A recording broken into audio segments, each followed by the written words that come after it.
মেয়েরা খুব অদ্ভুত একটা প্রাণী। এদের সব কিছু আপনাকে দিয়ে দেবে, কিন্তু একটা জিনিস পৃথিবীর কাউকে শেয়ার করতে পারবে না। জীবিত থাকতে অবস্থায় সে শেয়ার করবে না, মরে গেলেও দাবি ছাড়ে না, মরে গেলেও সে শেয়ার করতে পারবে না। কি সেই জিনিসটা?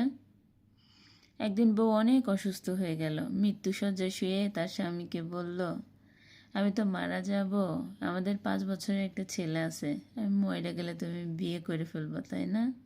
তখন স্বামী বলে যে, আমি তোমাকে অনেক ভালোবাসি, কিন্তু আমাদের যে 5 বছরের একটা ছেলে আছে, ওর দেখাশোনা করা আমার জীবনের পথ চলা এবং সামাজিক দায়বদ্ধতা এড়াতে হলেও তো আমাকে বিয়ে করতে হবে। তখন বউ বলল, আচ্ছা তুমি বিয়ে করো, তবে আমার একটা কথা রাখবা। স্বামী বলল, কি কথা বলো? আমি কথা রাখবো। কয়, আমি যদি মরে যাই, যতক্ষণ না আমার কবরের মাটি শুকাচ্ছে ততক্ষণ তুমি বিয়ে করবে না। স্বামী বলল, আচ্ছা ঠিক আছে, যতদিন না তোমার কবরের মাটি না শুকায় আমি কথা দিলাম, ততদিন আমি বিয়ে করব না। বউ মারা গেল। 1 দিন, 2 দিন, 1 সপ্তাহ, 2 সপ্তাহ, 1 বছর, 2 বছর, 10 বছর গত হয়ে গেছে, কবরের মাটি শুকায় না। 10 বছর যখন গত হয়ে গেছে, তখন 5 বছরের যে ছেলে রেখে গেছে তার বয়স হয়ে গেছে 15 বছর। আজকে ছেলের বিয়ে। ছেলে যখন বিয়ে করতে যাচ্ছে, তখন তার বাবা বলল যে, তুই একটু দাঁড়া, আমি তোর মায়ের কবরটা দেখে আসি। কবর দেখতে যায়, দেখে যে আজকে কবর শুকনা, আজকে কবর ভেজা নাই।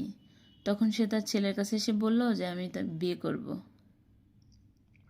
ছেলে বলতেছে যে, বাবা তুমি এটা কি বলো? মা মারা যাওয়ার পর তোমাকে অনেকেই বলছে, আমি অনেকবার বলছি, অনেকবার বুঝাইছি, তুমি বিয়ে করো নাই।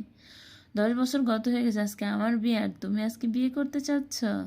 তখন তার বাবা বলল যে, তোর মা আমাকে বলে গেছিল, যতদিন না কবর শুকাবে ততদিন যেন আমি বিয়ে না করি। 10 বছরের কবর শুকায় নাই, আজকে আমি দেখে আসছি কবর শুকনা, আজকে আমি বিয়ে করব। তখন ছেলে কান্না করে দিল, হায় হায়, আমি কি করে ফেলালাম, আমি আমার মায়ের কথা রাখতে পারলাম না। তখন তার বাবা জিজ্ঞেস করলো, তোর মা কি এমন কথা বলে গেছে যে তুই রাখতে পারলি না? কয়, আমার মা যখন মইরা গেছে, আমি মইরা যাবো, আমার একটা কথা রাখিস, তুই প্রতিদিন আমার কবরে 1 বালতি করে পানি ঢালিস। আমি টানা 10 বছর মায়ের কবরে 1 বালতি করে পানি দিছি। আজকে আমার বিয়ে, আজকে আমি ভুলে গেছি, আজকে আমি পানি দিতে পারিনি, যে কারণে কবরটা শুকায় রয়েছে, ভেজা থাকে নাই, আর তুমি বিয়ে করতে চাও। দেখেন ভাই, বউ কিন্তু মারা গেছে, মারা যাইয়াও স্বামীরও বিয়ে করতে দিতে চায় না। স্বামীর ভাগ সে কাউকে দিতে চায় না। স্বামীর পাশে তার নিজের আপন বোন, শালি দুলাভাইয়ের সম্পর্ক সে মেনে নিতে পারে না। হিংসায় তার শরীরটা জ্বলে ওঠে।